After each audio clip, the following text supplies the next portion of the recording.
이 차에서 계속 항공기 얘기를 반복하고 있는데, 심지어 이 차량에는 일부 경고음도 꼭 전투기에서만 들을 법한 그런 소리들이 나요. 예를 들면 파킹에 두지 않고 문을 열었을 때,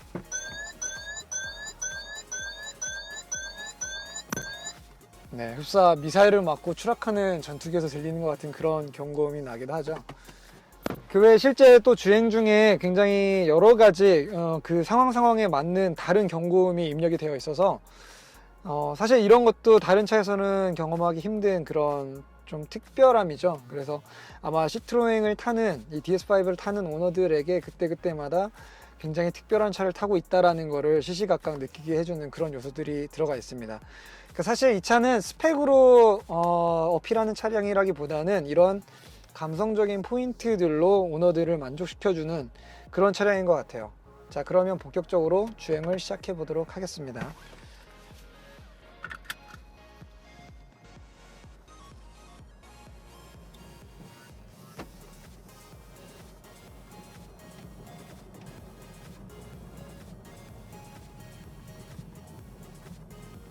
자, 지금 이 차량에는 2000cc의 디젤 엔진이 들어가 있고요. 그리고 어느 유럽 브랜드들이나 다 비슷한 수준을 내고 있지만 고출력 버전인 이 엔진은 180마력 정도의 출력을 내고 있습니다. 그리고 실제로 30km 후반대의 토크를 내고 있기 때문에 주행 감각이나 가속 감각 면에서 파워가 부족하다 이렇게는 느끼기 좀 힘들어요. 물론 아주 폭발적인 가속력을 가지고 있는 건 아니지만 그래도 꽤 준수한 그런 흐름을 압도할 수 있는 그 정도의 가속력은 충분히 보장을 해주고 있습니다.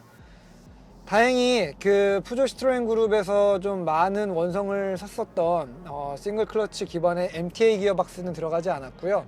토크 컨버터 타입의 EAT 6단 트랜스미션이 적용이 되고 있습니다. 그리고 수동 모드로도 즉각 변속을 해서 필요에 따라서는 어느 정도 좀 다이나믹한 운전을 할 수 있는 그런 재량을 운전자에게 제공을 해주고 있죠.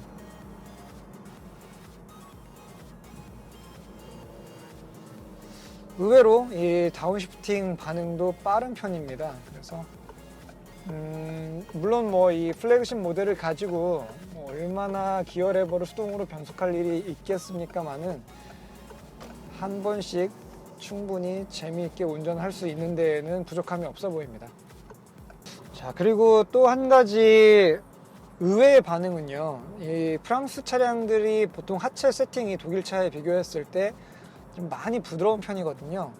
그리고 실제로 푸조 계열의 자동차들은 굉장히 여유가 많은 그런 서스펜션 스트로크를 가지고 있습니다. 즉 차가 위아래로 많이 움직일 수 있고 조금은 뒤뚱뒤뚱 거릴 수 있는 그런 틈이 있는데 거기에서 오는 장점들도 분명히 있거든요. 그런데 시트로행 DS5 모델은 같은 계열사이긴 하지만 또 DS 다른 모델들과 비교했을 때에도 생각보다는 좀 단단한 그런 하체 세팅을 가지고 있어요. 물론 이 PS3 타이어 18인치에 저편평비가 들어가 있는 타이어도 꼽고 있기 때문에 더 단단한 승차감이 나올 수 있겠지만 기본적으로 하체 세팅이 그 우리가 프랑스 차량에서 일반적으로 기대할 수 있는 여유로운 그런 감각보다는 한 단계 단단한 느낌을 가지고 있습니다. 그래서 마냥 나긋나긋한 그런 프랑스 차량을 원한다고 한다면 꼭 DS5를 먼저 시승을 해보시기를 권해드리고요. 어느 정도 이렇게 노면을 읽으면서 스포티한 운전도 좀 즐길 수 있고 스포티한 느낌을 조금 더 추구하는 사람들에게는 아주 적절하게 어필할 수 있는 그런 하체 감각을 가지고 있습니다. 어쩌면 지금 이 차량이 크로스오버 형태의 실루엣을 가지고 있고 전고도 아주 납작한 편은 아니거든요. 뭐 세단보다는 훨씬 높고 통상적인 SUV보다는 약간 낮은 형태를 가지고 있기 때문에 그 차체를 잘 추스리기 위해서 조금 단단한 댐핑 세팅을 가지고 있는 건 아닌가라는 추측을 해볼 수 있는데 고속주행에서는 오히려 훨씬 더 부드럽게 느껴지네요. 이 고속에서의 요철 흡수 능력은 기대 이상입니다. 하지만 큰 그 다리의 이음매라든지 약간 굴곡이 좀 심한 그런 요철을 지날 때에는 완벽하게 진동을 다 흡수하지는 못하고 어느 정도 실내로 그 전달을 좀 해주는 그런 그 단단함을 가지고 있어요.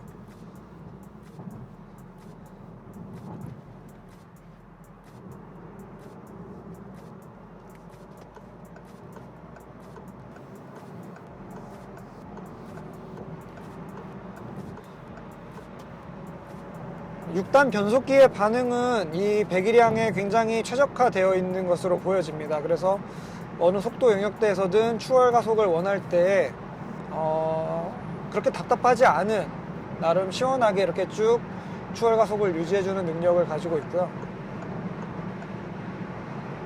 그리고 고속 주행 시에도 차체는 특별하게 흔들림이나 불안한 기색이 느껴지지 않습니다.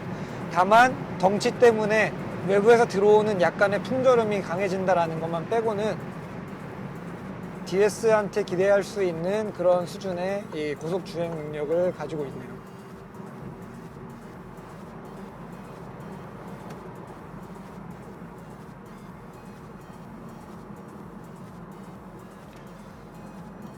자, 정속 주행할 때 어느 정도 연비를 낼 수 있는지 한번 체크를 해보도록 하겠습니다. 지금 저희가 제한 속도 90인 구간을 달리고 있는데 속도를 90으로 맞춰놓고 지금 연비 미터를 제로로 세팅을 했거든요. 여기는 파주에서 서울을 향하고 있는 자유로 구간이고요. 사실 뭐 거의 평지입니다. 그냥 여기서 정속 주행했을 때 어느 정도 연비가 최대한 나올 수 있는지 그 최고 연비 부분만 체크를 해보고요. 그리고 거기에서 실생활 아니면 시내 주행 연비는 어느 정도 좀 하락된 폭으로 감안을 하고 보시면 될 것 같습니다. 자, 시속 90km에서 6단 기어가 들어가 있을 때 엔진 회전수는 1250rpm 정도에 불과합니다. 물론 rpm 바늘이 세밀하게 나오는 건 아니어서 정확하게 100rpm 단위로 설명을 드리기는 어렵지만 대략 1300rpm 내외인 것 같고요. 지금 보여주고 있는 연비는 리터당 거의 19km 정도를 마크를 하고 있습니다. 아마 20km 이상의 연비를 충분히 낼 수 있을 것으로 보여지고요. 자, 연비는 저희가 충분히 좀 많은 거리를 주행을 한 후에 다시 한번 확인을 해 드리도록 하겠습니다.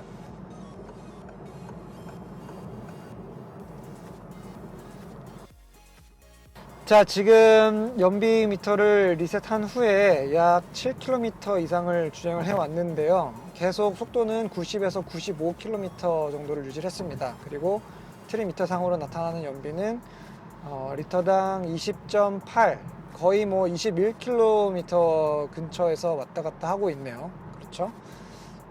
지금 이 차량 2.0 디젤 엔진에 180마력 고출력을 내는 버전이고 그리고 굉장히 좀 차체도 크기가 크고 투영 면적도 넓은 편입니다. 게다가 접지력이 좀 높은 235 사이즈의 미슐린 타이어까지 꼽고 있죠. 그런 것들을 감안한다고 하면 지금 이 차가 보여주고 있는 경제성은 충분히 합격점을 줄 수 있을 만한, 다른 유럽 차량들과 비교했을 때 크게 떨어지지 않는 그런 수준의 연비를 보여주고 있습니다. 하지만 뭐 이거는 가장 좋은 기준으로 연비를 참고를 하시면 될 것 같고요. 그리고 실제 뭐 시내랑 이렇게 복합된 구간에서 연비를 측정하게 되면 개개인의 그 운전 패턴이나 도로 상황에 따라서 편차는 많이 생길 수도 있습니다.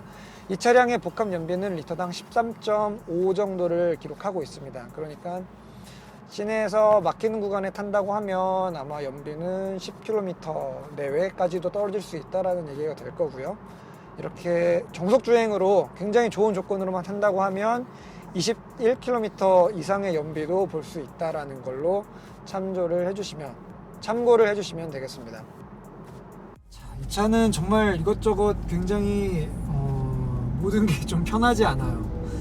익숙해지면 편할 수 있겠지만 일단 처음에 사용하는 입장에서는 여러모로 좀 당황스러운 부분들이 좀 많이 있어요. 그래서 당장 시간을 맞추는 것부터 어떻게 해야 되나 좀 고민이 많이 되는데 근처에 어떠한 버튼도 보이지 않아요.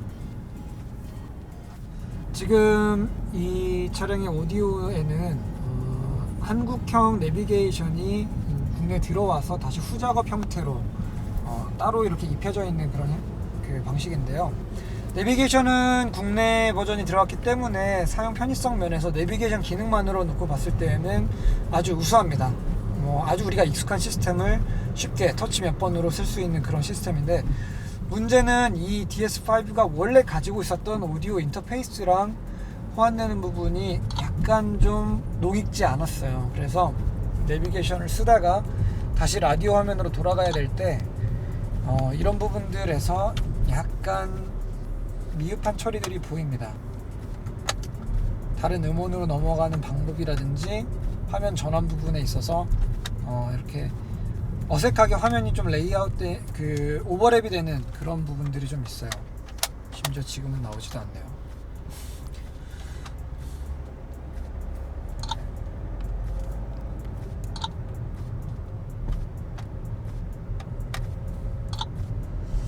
자, 이런 그 인터페이스 부분은 조금 더 시나리오에 대한 고민을 좀 많이 해서, 어쨌든 기한 모델이고 또 적지 않은 금액을 지불하고 사는 그런 수입차인 만큼 이런 부분에서 좀 실망하는 일이 없게끔 조금만 더 신경을 써주면 좋겠다라는 그런 아쉬움이 남습니다.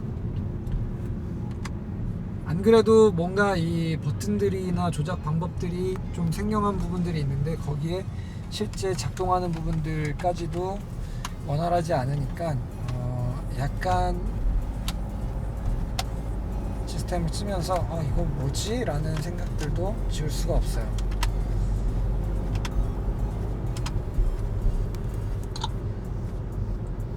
네, 지금 보이고 있는 화면은 다 국내 내비게이션에서 얹어놓은 그런 화면에 시트로행의 로고만 넣어서 시트로행의 원래 화면처럼 보이게 하고 있는 건데요. 사실 원래 화면은 빠르고 편안한 길 안내를 시작합니다. GPS가 연결되었습니다. 원래 화면은 돌아가기가 쉽지가 않아요. 지금 이렇게 한 번씩 잠깐 보여주는 이 화면이 그 원래 화면의 팝업 화면인데, 디자인이 좀 패턴이 많이 다르죠.